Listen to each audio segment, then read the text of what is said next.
पिछली बार तीसरा चौथा श्लोक था ना। कई हजार मनुष्यों में से कोई एक सिद्धि के लिए प्रयत्नशील होता है और इस तरह सिद्धि प्राप्त करने वालों को अल्लाह ही मुझे वास्तव में जान पाता है। पिछली बार भगवान क्या बता रहे थे कि लाखों करोड़ों में कोई एक मुझे जान पाता है, न कोई अच्छे से अच्छा भी तपस्वी ज्ञानी दानी नहीं समझ सकता भगवान। लोग जितना भी बोलते हैं कि मतलब मैं भगवान को जानता हूँ, तो नहीं, वो भगवान को उतना ही जान सकता है जितना भगवान उसको जनाना चाहे। समझ रहे? उससे ज़्यादा नहीं जान सकता। हर व्यक्ति को भगवान शक्ति देते हैं कि तुम मेरे बारे में केवल इतना ही जान सकते हो, उससे ज़्यादा वो व्यक्ति नहीं जान सकता है भगवान के बारे में। जितने भी कोई आते हैं, महात्मा आते हैं, कोई भी आते हैं, उतना ही जान पाते हैं जितना भगवान को उनसे काम लेना। उस समय परिस्थिति के अनुसार जितना लोग समझ सकते हैं भगवान के बारे में, उतना ही वो उनको जनवाते हैं। उसके बाद भगवान बताना चाहते हैं संसार के बारे में, कि सृष्टि का निर्माण कैसे हुआ। तो 8 चीज़ें बताते हैं। क्या है?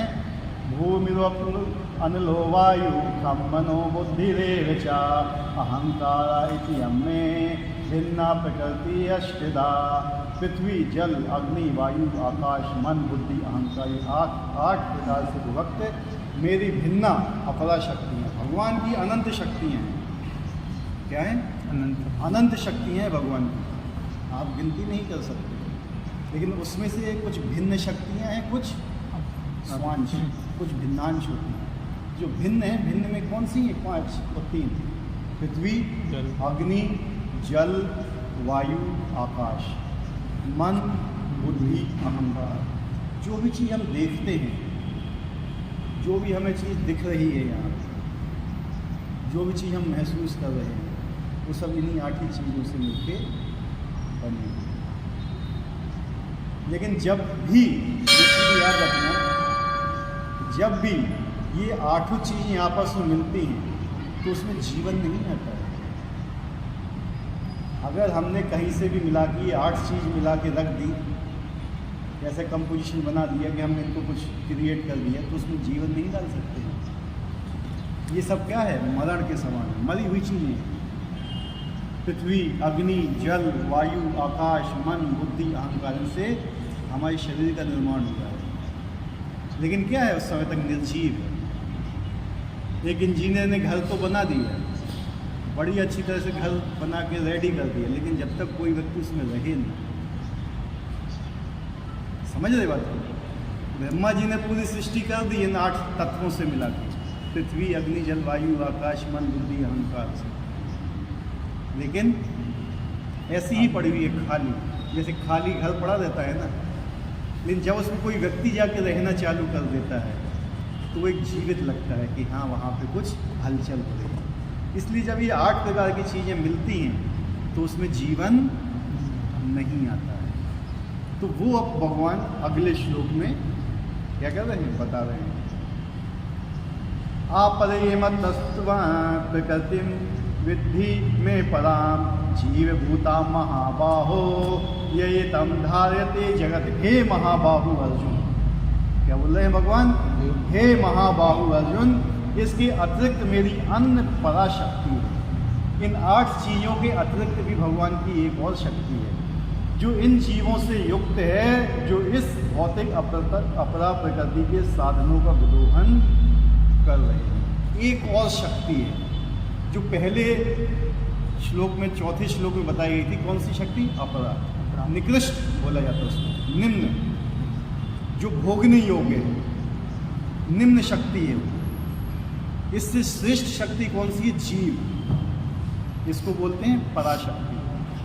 पराशक्ति बोले श्रेष्ठ शक्ति है ये। उससे पहली कौन सी है? भूमि पृथ्वी अग्नि जल वायु आकाश, निकृष्ट शक्तियाँ हैं। और जीव क्या है?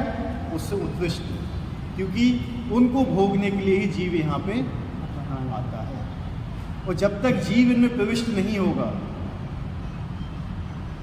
जीव के साथ इसमें परमात्मा भी प्रविष्ट होते हैं। जब ब्रह्मा जी पूरे ब्रह्मांड का निर्माण करते हैं तो ब्रह्मांड में कोई भी चीज़ क्रियाशील नहीं होती है, कोई भी चीज़ क्रियाशील नहीं। तब वो भगवान से प्रार्थना करते हैं कि मैंने आपके कहने से सब कुछ तो बना दिया है, लेकिन अब ये क्रियाशील नहीं हो रही है, कैसे इसको काम करना है? तो भगवान फिर कहते हैं कि अब मैं खुद इसमें प्रवेश करूँगा। जब भगवान फिर परमात्मा के रूप में सारे जीवों में प्रवेश करते हैं और फिर वो चीज़ क्रियाशील होती है, अन्यथा कोई भी चीज़ क्रियाशील नहीं है। जिस चीज़ में आत्मा है उसी चीज़ में वृद्धि होती है। ये तो पत्थर तो हजारों जन्मों तक ऐसे ही पड़ा रहेगा, हजारों सालों तक, क्या वो छोटे से बड़ा होगा? लेकिन मनुष्य जब जन्म लेता है तो क्या होता है? छोटा होता है, बढ़ता जाता है, बढ़ता जाता है। क्यों होता है? उसके अंदर आत्मा है और परमात्मा दोनों उपस्थित है। आत्मा कुछ नहीं करता है, लेकिन परमात्मा अपनी शक्ति देता है उसको कराने के लिए। हमारे शरीर में जितनी भी चीज़ें होती हैं ना, सब परमात्मा के द्वारा ही घटित होती है।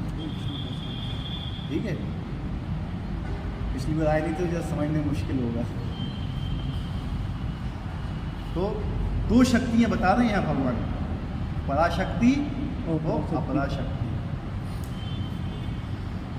इस श्लोक में स्पष्ट कहा गया कि जीव परमेश्वर की पराशक्ति है। अपराशक्ति तो पृथ्वी, जल, अग्नि, वायु, आकाश, मन, बुद्धि, अहंकार जैसे विभिन्न तत्वों के रूप में प्रकट होती है।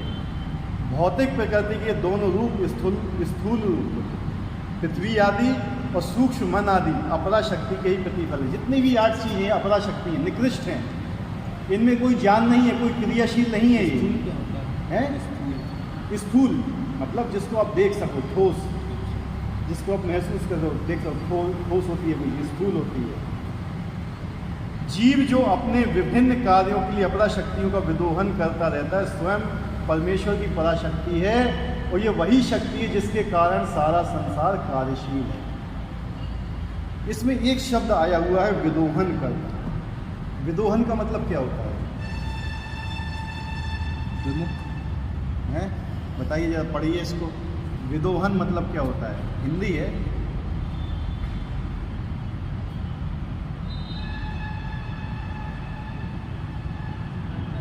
हैं?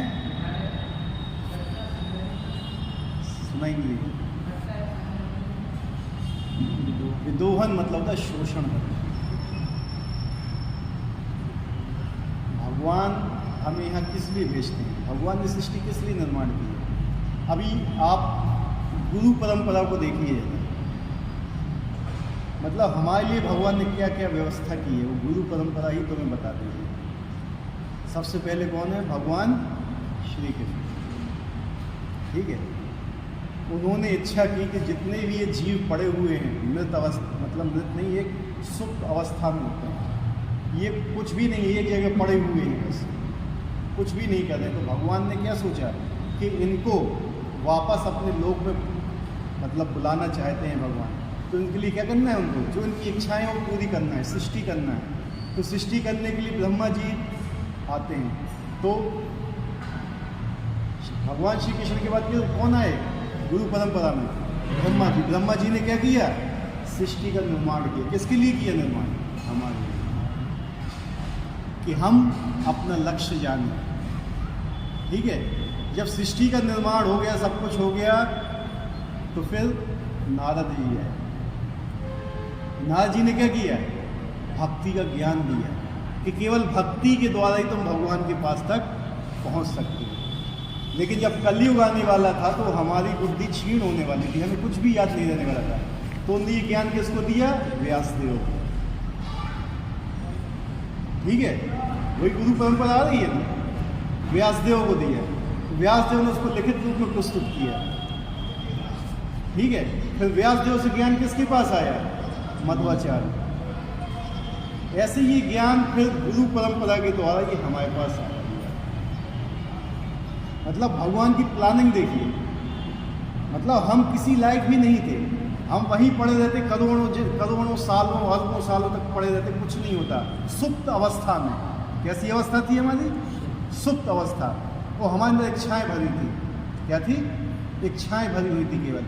और जब तक इच्छाएं पूरी नहीं होंगी, वो इच्छाएं कैसे थी? वो भगवान से विद्रोह के कारण, कि भगवान को भोग कर रहे हैं, हमें भोग करने को नहीं मिल रहा है। तो भगवान ने सोचा चलो इनको भी हम इच्छा पूरी करने के लिए, इनके लिए भी हम भौतिक जगत का निर्माण करें, अपनी इच्छा पूरी करेंगे।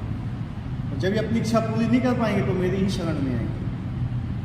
तो भगवान ने हमें यहाँ पे क्या दिया हुआ है ये जो 8 चीज़ें बनाई हुई, पृथ्वी, अग्नि, जल, वायु, आकाश, मन, बुद्धि, ये भोगने के लिए बनाया हुआ है, लेकिन भगवान की इच्छा के अनुसार। हम इसका क्या कर रहे हैं? अपनी विदोहन, शोषण।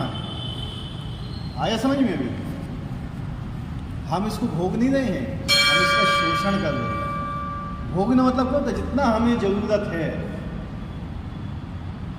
भगवान ने जितना हमें ज़रूरत दिया हुआ है कि तुम्हें इतना तुम अपना भोग कर सकते हो, इसमें तुम्हें कोई भी पाप नहीं लगेगा, लेकिन हम उतना नहीं चाहिए और हमें चाहिए। होता है क्या?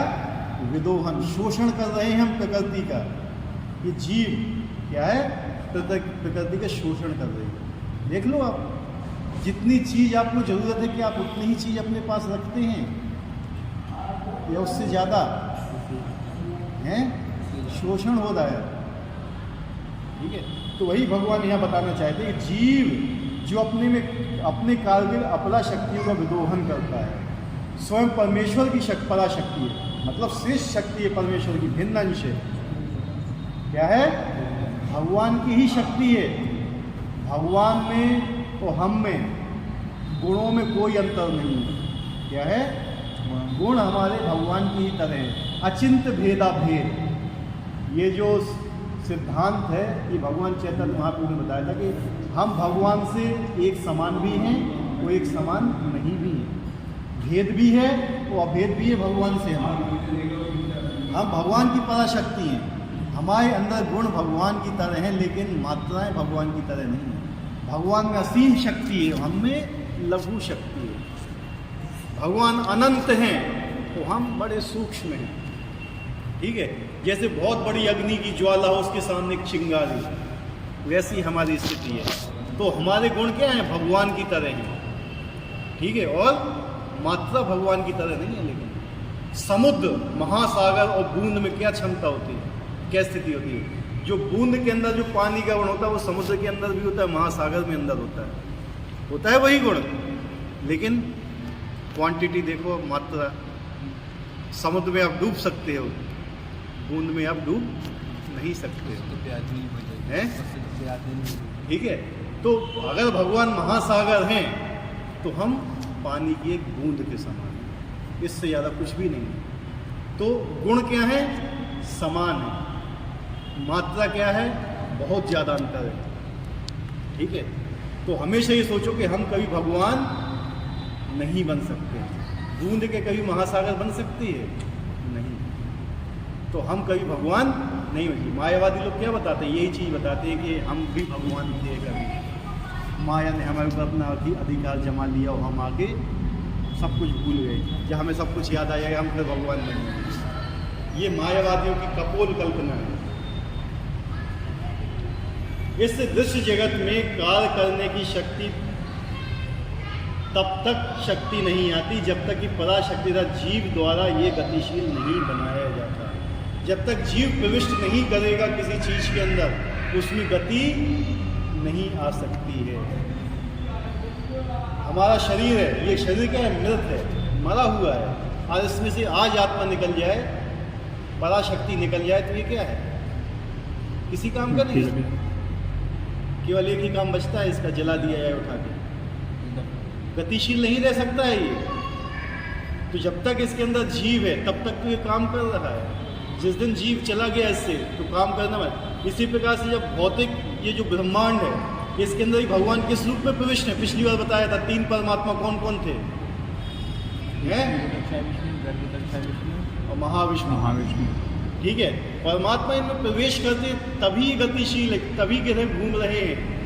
ठीक है, तभी हवाएं चल रही है। सब चीज़ किस लिए गतिशील है? क्योंकि परमात्मा इनके अंदर प्रविष्ट किया हुआ है। समझ रहे हो? जब प्रलय आती है तो परमात्मा इसके अंदर से निकल जाते हैं बाहर, सब शांत हो जाता है, खत्म किया। हमारे अंदर भी प्रलय होती है, हमारे अंदर से परमात्मा जब निकल गए, जीव निकल गए साथ में, तो हम भी खत्म किए। तो जो 5 और 3 8 चीज़ जो बताई थी, ये अपरा शक्ति है, मतलब निकृष्ट है। इनमें जान नहीं है, निर्जीव है ये। लेकिन जब इसमें आत्मा का संयोग होता है तब ये गतिशील होती है। हमारा शरीर क्या है? 8 तत्व, जीव और परमात्मा जो हृदय में स्थित होते हैं, इनसे मिलके है। तो अगर हमारे अंदर आत्मा नहीं होगी, हमारे अंदर परमात्मा नहीं होंगे, हम किसी लायक भी नहीं रहेंगे। आत्मा को शक्ति कौन देता है?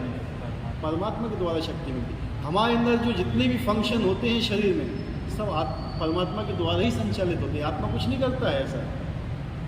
भगवान ने बोला हुआ है आगे के श्लोकों में कि मैं वैश्वानर अग्नि के रूप में तुम्हारे अंदर का अन्न पचाता हूँ। कौन पचा रहे हैं? भगवान स्वयं पचा रहे हैं। प्राण वायु, अपान वायु, ये कौन है? नियंत्रित भगवान ही करते हैं। हर चीज भगवान नियंत्रित कर रहे हैं। बुद्धि भी हमें दे रहे हैं, भगवान ही दे रहे हैं। जो हम देख के पढ़ भी पा रहे हैं वही भगवान की इच्छा से ही पढ़ पा रहे हैं। हमारे अंदर कोई शक्ति नहीं है इतनी।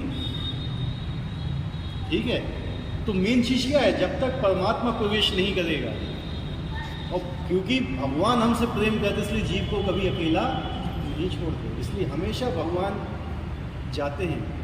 अगर जीव नरक में भी जाता है तो भगवान भी वहाँ जाते हैं। बात यह है कि भगवान हमारे शरीर में रहते हैं, लेकिन कष्ट भगवान नहीं भुगतते हैं। कष्ट कौन भुगता है? जीव।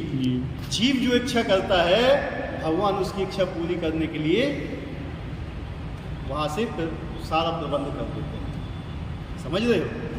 परमात्मा का क्या काम है? जीव की इच्छा, क्योंकि जीव की इच्छा पूरी करना है। प्रेम जो होता है ना, प्रेम में क्या होता है ना, एक कमजोरी होती है। प्रेम क्या होता है? एक कमजोरी होती है कि उसमें कठोरता नहीं होती है, उसमें दबाव नहीं होता है कोई भी चीज़। क्या भगवान ने जब अर्जुन को संदेश दिया था तो अर्जुन की कॉलर पकड़ी थी क्या कि मारो उसको? नहीं। गीता का ज्ञान का कॉलर पकड़ के दिया था क्या भगवान ने? कैसे पकड़ लिया अर्जुन मार उसको? नहीं। भगवान ने अंत में कहा था कि मैंने पूरी भगवत गीता ज्ञान सुना दिए गए थे, अच्छे सी तथा को, तुम्हें जो अच्छा लगता है वो करो। ठीक है, भगवान हमें समझाते हैं लेकिन हमें प्रेशर नहीं करते, क्योंकि स्वतंत्रता देते हैं भगवान। अगर भगवान स्वतंत्रता नहीं देंगे हमें तो फिर प्रेम का कोई अर्थ नहीं बनता है उसमें। फिर तो एक दबाव हो गया कि भगवान हमारे ऊपर दबाव बनाना चाह रहे हैं। प्रेम में कभी दबाव नहीं होता है, प्रेम में स्वतंत्रता होती है। स्वतंत्रता मतलब भगवान स्वतंत्रता देते हैं, स्वतंत्र रूप से तुम मुझे प्रेम करो। कोई दबाव नहीं है कि मुझे आप प्रेम कीजिए। ठीक है, जब वो स्वतंत्रता होती है, ठीक है, और जब व्यक्ति उस स्वतंत्र का दुरुपयोग करता है, क्या करता है? दुरुपयोग, अपनी इच्छाओं की पूर्ति के लिए। मुझे भगवान की इच्छा पूरी नहीं, अपनी इच्छा पूरी करना है, तो भगवान कहते हैं ठीक है तुम अपनी इच्छाएं पूरी करो। भगवान आते हैं, उसके हृदय में विराजमान होते हैं, जो भी वो इच्छा करता है भगवान उसकी पूरी करते हैं। हर इच्छा पूरी करते हैं भगवान, जो भी वो करना चाहे। लेकिन भगवान उस समय का इंतजार करते हैं कि कब ये मेरी शरण में आए। ठीक है, ये भगवान इंतजार करते हैं उसका कि कब ये मेरी तरफ अपना फेस करे। अभी तो हम भगवान से क्या है, पीठ दिखाए बैठे हैं भगवान की तरफ। वो इच्छा कर रहे हैं, भगवान ये इच्छा पूरी करो, वो इच्छा पूरी करो, ये इच्छा पूरी करो। कभी भी मंदिर में कोई जाता है या किसी तीर्थ स्थान में जाता है, भगवान ये कर दो, भगवान ये कर दो, भगवान वो कर दो। भगवान हमारे नौकर हैं क्या? हैं? बताइए। हमारा काम है भगवान की सेवा करना। अगर हमारे हृदय में अभी तक यही चीज़ है कि हम भगवान को अपना सेवक बनाना चाहते हैं, तो मतलब क्या है? हम भगवान बनना चाहते हैं। समझ रहे बात को? ध्यान दीजिए इस बात के ऊपर, गहरी बात है।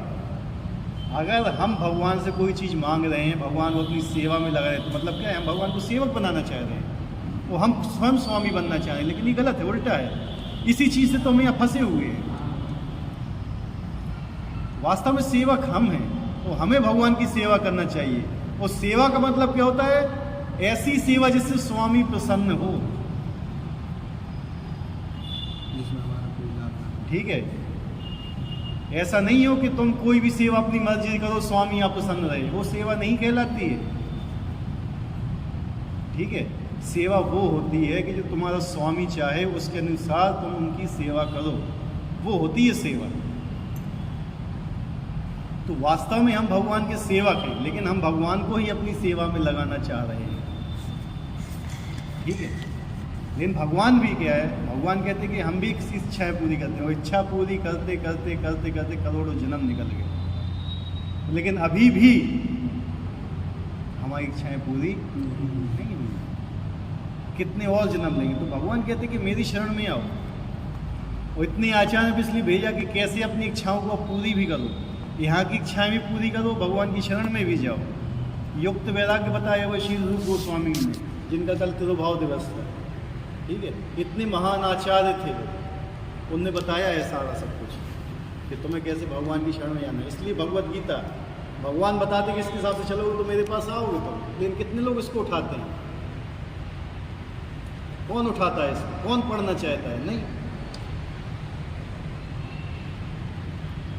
हम क्या है, अभी भी 8 चीज़ों का ही विलोहन कर रहे हैं, जबकि शक्ति हम भगवान की हैं, भगवान की भिन्न शक्तियाँ हैं। शक्ति का नियंत्रण सदैव शक्तिमान करता है, अतः जीव सदैव भगवान द्वारा नियंत्रित होते हैं। हम किसके द्वारा नियंत्रित हैं? अब हम भगवान के ऊपर नियंत्रण करना चाहते हैं। समझ रहे हमारी स्थिति क्या है?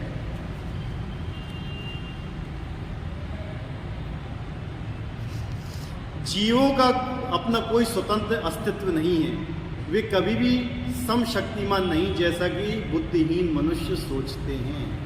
हमारे पास कोई भी शक्ति नहीं, जो भी शक्ति हमारे पास आ भी रही है ना, वही भगवान के द्वारा ही आ रही है। और फिर भी हमारे पास जो थोड़ी मोड़ी शक्ति है, वो भी हम क्या कहते हैं कि मेरी शक्ति है।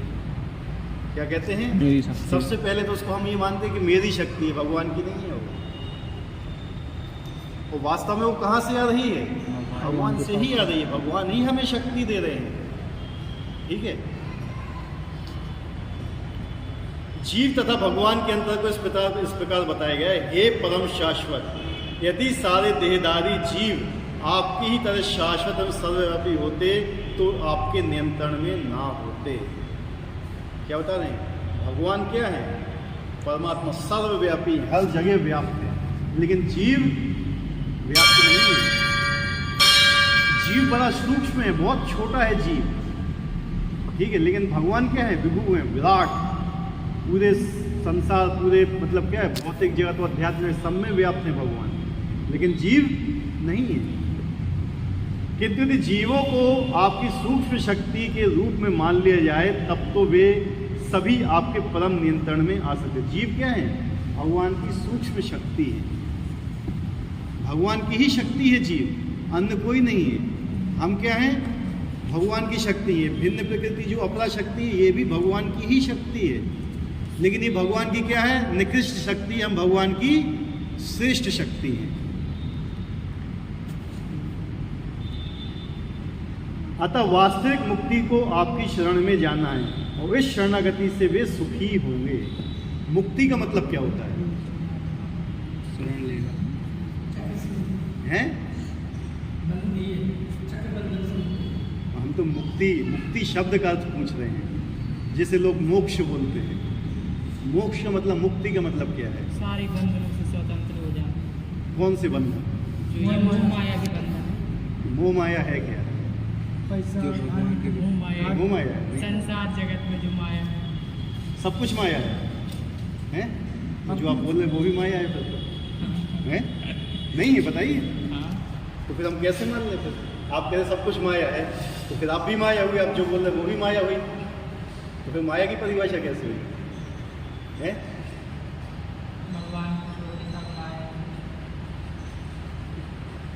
मुक्ति का मतलब क्या होता है?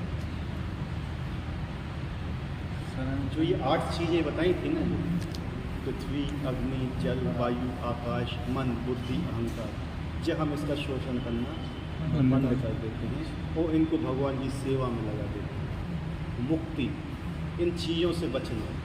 कोई कहता है कि जब शरीर छूट गया, मर गया तो मुक्त हो गया। मुक्त नहीं हुआ, और बंध गया।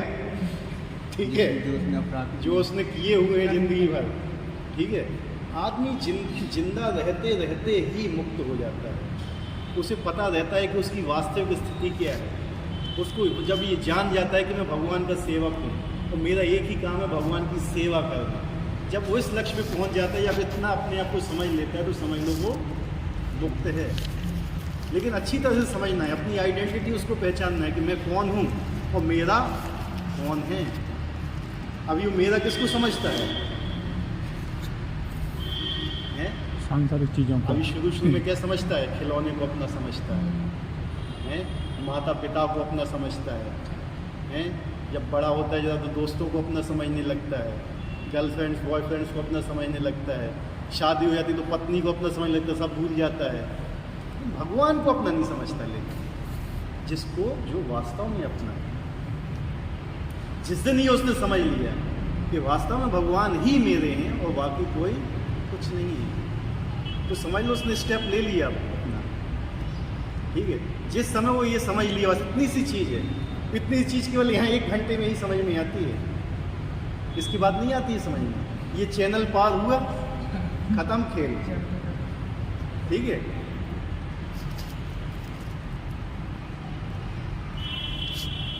क्या होता है, वास्तविक मुक्ति को यानी आपकी शरण ही भगवान की शरण में जाना है और इस शरणागति से सुखी होंगे। ठीक है, जब कोई सेवक अपने स्वामी के अनुसार कार्य करेगा तभी वो सुखी होगा। ठीक है, अगर स्वामी के विरुद्ध कार्य करेगा तो सुखी नहीं हो सकता है कभी। उस स्वरूप में ही वे नियंता बन सकते हैं। अतः अल्पज्ञ पुरुष जो अद्वैतवाद के पक्षधर हैं और इस सिद्धांत का प्रचार करते हैं भगवान और जीव सभी प्रकार से एक दूसरे के समान हैं, वास्तव में प्रदूषित मत के द्वारा निर्देशित होते हैं। इसलिए ये कथन सर्वाधिक असत्य है कि भगवान और जीव एक समान है। क्या बूंद कभी समुद्र बन सकती है? नेवर, कभी नहीं बन सकती है। जीव कभी भगवान बन सकता है? कभी नहीं बन सकता है। और जो ये समझता है कि जीव जाके भगवान में लीन हो जाता है, ये भी नहीं, ये भी गलत सिद्धांत है। जीव कभी भी भगवान में लीन नहीं होता है, क्योंकि भगवान ने बोला हुआ है भगवद गीता के 2 अध्याय में, तुम पहले भी थे, आज भी हो और आगे भी रहोगे।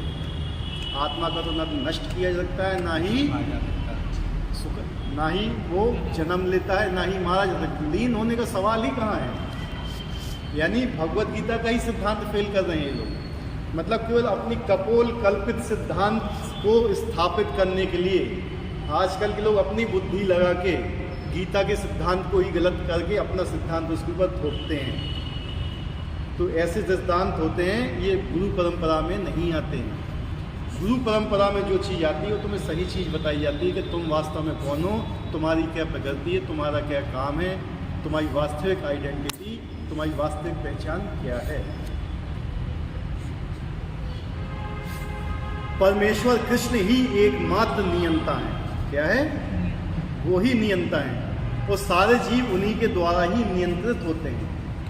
हम सोचते हैं कि हमारा नियंत्रण अपने ऊपर है, कभी नहीं। हमारा नियंत्रण कुछ भी नहीं है। हम प्रकृति के 3 गुणों के नियंत्रण में चल रहे हैं।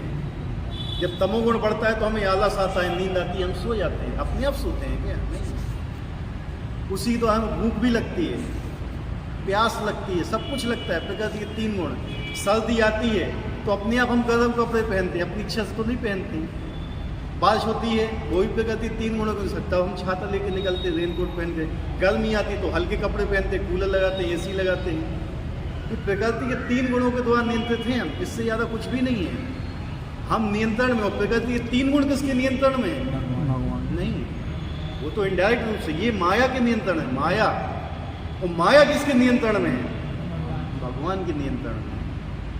तो वास्तविक सब कुछ किसके नियंत्रण में हो रहा है? भगवान के नियंत्रण में। भगवान सबके ऊपर हैं, लेकिन अप्रत्यक्ष रूप से भगवान ने उनको, जो देवी देवता हैं, जिनको सबको अपनी अपनी ड्यूटी सौंप दी है कि किस हिसाब से तुम्हें काम करना है। और भगवान आराम से, जो कंपनी का एक सबसे हेड होता है वो क्या करता है? मालिक होता है वो कंपनी का, आराम से घूमता है वो तो। और उसके जो नीचे रहते हैं कर्मचारी, वो वही सब चीज़ करते रहते हैं। टेंशन होती है, लेकिन टेंशन वो नहीं लेता है ज़्यादा। उसकी टेंशन नहीं होती, जो उसके नियंत्रित में वो सब काम करें सही से। अगर पूरी कंपनी ऐसा नहीं होता। लोकल कंपनी देना, लोकल कंपनी देना। सारे जीव उनकी पराशक्ति हैं, क्योंकि उनके गुण परमेश्वर के समान हैं, किंतु वे शक्ति की मात्रा के विषय में कभी भी समान नहीं हैं। हमारे गुण और भगवान के गुण एक समान है। ठीक है, जो चीज़ भगवान के अंदर है वो चीज़ हमारे अंदर भी गुण है, सारे गुण, लेकिन मात्राएं अलग हैं। भगवान के अंदर बहुत ज़्यादा मात्रा में, हमारे अंदर बहुत ही सूक्ष्म मात्रा में है। इस स्थूल तथा सूक्ष्म अपराशक्ति का उपभोग करते हुए पराशक्ति जीव को अपने वास्तविक मन तथा बुद्धि की विस्मृति हो जाती है। इस विस्मृति के कारण जीव पर जड़ प्रकृति का प्रभाव पड़ता है, किंतु जब जीव माया के बंधन से मुक्त हो जाता है तो उसे मुक्ति का पद प्राप्त होता है। एक चीज़ हमेशा ध्यान रखिए, आप जितना ज़्यादा भोग में लगोगे, किसमें? भोगने में, आप उतना ज़्यादा फंसते जाओगे, उतना ज़्यादा फंसते जाओगे। जितना ज़्यादा आपको संग्रह करने की प्रवृत्ति है, क्यों फंसोगे पता है? आपने सब कुछ संग्रह कर लिया तो क्या हो जाएगा? ये मेरा है, ये भी मेरा है, ये भी मेरा है, ये भी मेरा है, ये भी मेरा है, इतनी ज़मीन मेरी है, घर भी मेरा है, ये फलाना ही मेरा है, इस बैंक में इतना अकाउंट है, ये भी मेरा है, ये भी मेरा है, ये भी मेरा है। तो सब में क्या है? जितना ज़्यादा आप अपने पास संग्रह करोगे, जितना ज़्यादा भोग प्रवृत्ति में बढ़ोगे, उतनी ज़्यादा आपके अंदर शरीर की भावना आएगी कि मैं शरीर हूँ, आत्मा नहीं हूँ। जितना ज़्यादा तुम इनसे निकलते जाओगे, छूटते जाओगे, उतना ज़्यादा क्या रहेगा? तुम्हारे अंदर शरीर की भावना जाती जाएगी। तो मेन चीज़, जितना व्यक्ति भोग में लगता है, भोगने में, उतना ही ज़्यादा वो फंसता जाता है। समझ रहे बात है? जितना ज़्यादा भोग में लगेगा उतना ज़्यादा फंसेगा, और जितना ज़्यादा भोग से छूटेगा उतना ज़्यादा वो भगवान के समीप आता है। इसलिए देखो, जितने भी लोग होते हैं जो भगवान के आध्यात्मिक रास्ते पे चलते हैं, अपने लिए उतनी ही चीज़ रखते हैं जितनी उनको उसकी आवश्यकता होती है। जितनी मिनिमम रिक्वायरमेंट बोलते हैं, मिनिमम रिक्वायरमेंट जो होती है वही अपने पास रखते हैं बस, उससे ज़्यादा कुछ नहीं रखते हैं। और उससे ज़्यादा रखेंगे तो वो भी फंसेंगे। ठीक है?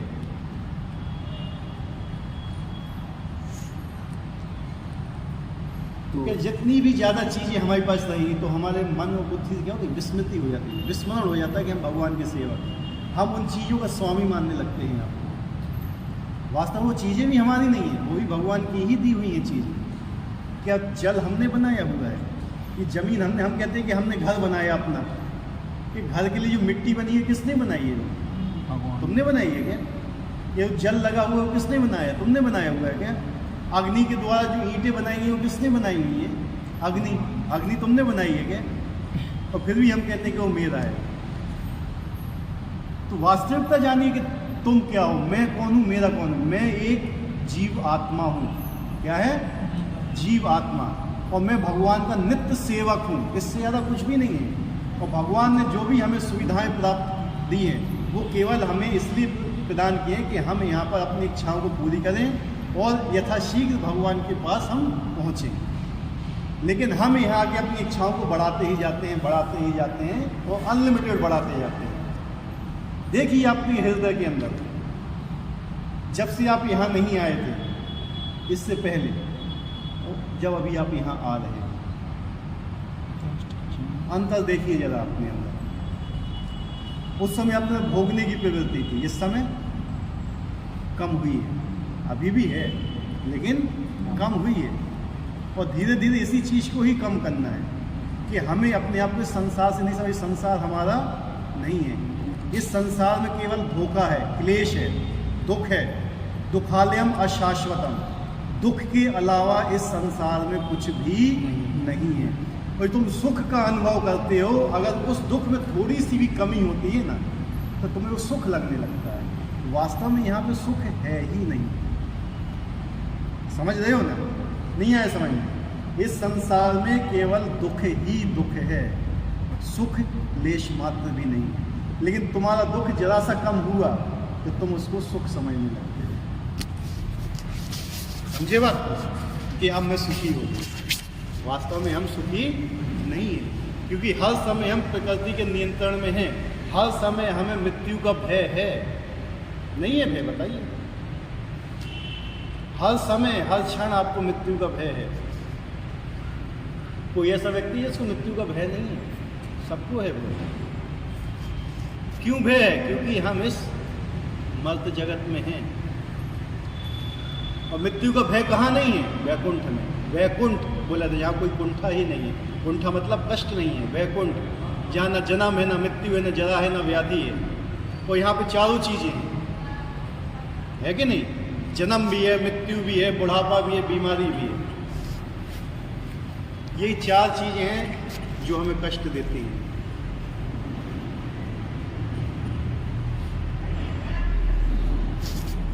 किंतु जब जीव माया के बंधन से मुक्त हो जाता है उसे मुक्ति पद प्राप्त होता है। माया के बंधन से मुक्त होना यानी जो ये 8 चीज़ हैं, पृथ्वी, अग्नि, जल, वायु, आकाश, मन, बुद्धि, अहंकार,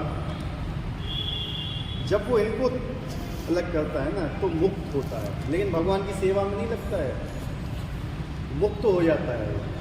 मुक्ति और सेवा दोनों अलग अलग चीज़ है। सेवा मुक्ति से भी ऊपर होती है। माया के प्रभाव में आकर अहंकार, अहंकार मतलब क्या होता है? मैं कार हूँ, आई एम कार। अहंकार, अहंकार मतलब क्या होता है? मैं आत्मा नहीं, मैं शरीर हूँ, ये होता है अहंकार। मैं भगवान का सेवक नहीं हूँ, मैं खुद स्वामी हूँ।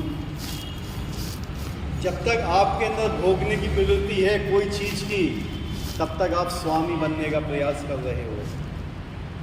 समझ गए?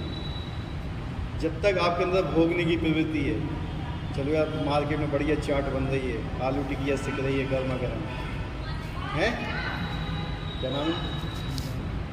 सही है ना? चलो खा लो यहीं पे। ये भोगने की प्रवृत्ति, हमने भगवान को भोग नहीं लगाया है। भगवान थोड़ी देख रहे हैं, वो तो मंदिर में बैठे हुए हैं। भगवान मंदिर में बैठे वो थोड़ी हमें देख रहे हैं। भगवान तो कहते हैं कण कण में विराजमान है, देखने का प्रयास तो करो। हम देखना ही नहीं चाहते, ठीक है? जब तक ये भोगने की प्रवृत्ति है, ये धन मेरा है, ये मकान मेरा है, ये राष्ट्र मेरा है, ये पत्नी मेरी है, ये बच्चे मेरे हैं, तब तक आप स्वामी बनने का प्रयास कर रहे हैं। जब तक स्वामी बने रहोगे तब तक सेवक नहीं बन पाओगे। जिस दिन ये समझ लिया कि ये सब मेरा नहीं, ये सब भगवान का है, और जो मैं कर रहा हूँ ये केवल अपना कर्तव्य पालन कर रहा हूँ। मेरा परिवार है, मेरे पास धन है, मेरे पास बीवी है, मेरे पास बच्चे हैं, लेकिन वही भगवान का दिया हुआ है। समझे? दोनों चीज़ें, वही भगवान का दिया हुआ है, वो भगवान के अंश है। तो मेरा काम है भगवान की सेवा में लगाना, अपनी सेवा में नहीं लगाना। मेरा काम क्या है? इनको भी भगवान की सेवा में लगाना है। पत्नी को भगवान की सेवा में लगाना, पति को भगवान की सेवा में लगाना है, बच्चों को भगवान की सेवा में लगाना, धन को भगवान की सेवा में लगाना, जो हमारे ऊपर घर है, जो जमीन है, जितनी भी है हमारे पास, सबको भगवान की सेवा में लगाना है। वो कौन सोचता है? कोई नहीं सोचता। ठीक है, लेकिन जब अपनी सेवा में लगाना चाहते हो तो स्वामी बनना चाहते हो अपनी चीज़ में, तो वास्तव में आप स्वामी हो नहीं। तो इसको कहते हैं मिस आइडेंटिटी, इसी को कहते हैं माया। समझ गए? जो चीज़ हमारी नहीं है उसको अपना मानना, उसको बोलते हैं माया। ठीक है?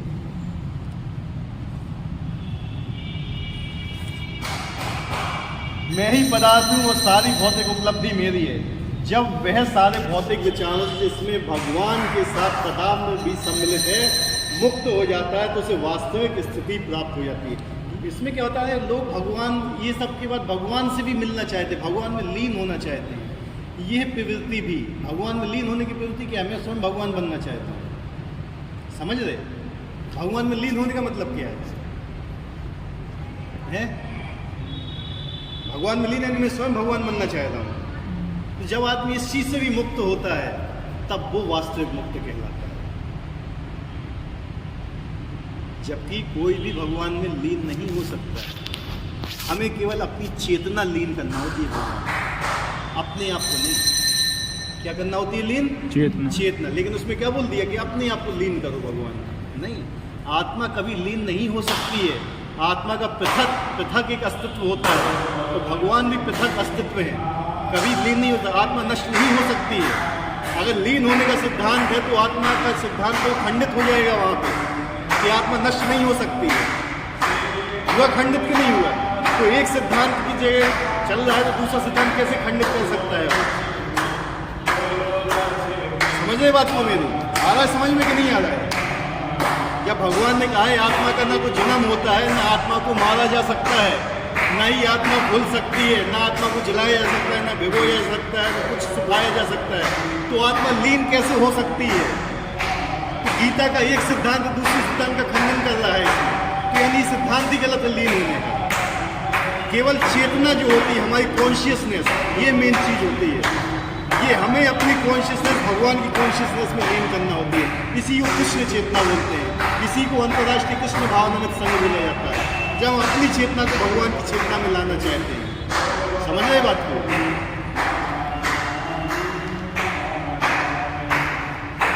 अतः ये निष्कर्ष निकाला जाता है गीता जीव को कृष्ण की अनेक शक्तियों में से एक मानती है, और जब ये शक्ति भौतिक कलमश से मुक्त हो जाती है तो ये पूर्णतः कृष्ण भावनामृत बंधन से मुक्त हो जाती है।